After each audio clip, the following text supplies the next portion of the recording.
Pomeroy, author of The Fast Metabolism Diet and now The Burn. I wanted to share something with you. In one of our burns, there's this incredible recipe with zucchini pasta and roasted vegetables. So I wanted to show you a really easy way to make zucchini pasta. I grabbed this thing. You can either get it at Bed Bath & Beyond or Macy's. They're very inexpensive. And it's this great tool that you can use to make zucchini or even yellow squash pasta.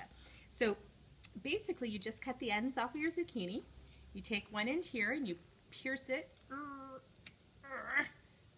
There you go. There was my exercise for phase 2. My muscles are all worked out now. Just kidding. Anyway, then you hold the silver part like this. Ah! There we go. See? Try that again.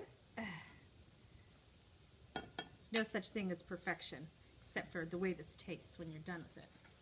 And you put the other end here into the cylinder. It's really easy.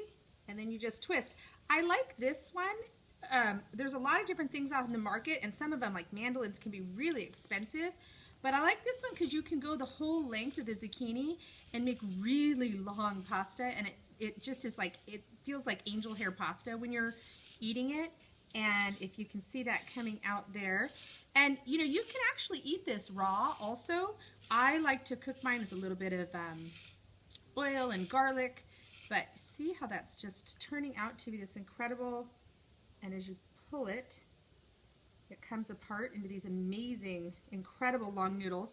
You can use this with the meat sauce, you can use this with the burn recipes, you can use this with the phase 1 spaghetti sauce, and it freezes really, really well. So a lot of times when in my garden I have, you know, zucchini coming out my ears, I will actually make a bunch of pasta, I'll freeze it up, and then just throw it in a saucepan with a little bit of garlic and olive oil. If, of course, you're using oils at the time, or a little bit of vegetable broth if you're not. Oops. Here we go. Sorry, I started focusing on what I was saying and not what I was doing. But anyway, you can go all the way down the zucchini, making incredible noodles. And then these are the roasted vegetables that came off of the Dover sole. And voila, put a little bit of pine nuts, and it's wonderful. On the top here, I have it cooked. On the bottom here, I have it raw. If you make it raw and you put your hot roasted vegetables on top, it actually warms it a little bit. It's kind of like having noodles al dente, and this is wonderful. Enjoy, and bon appetit.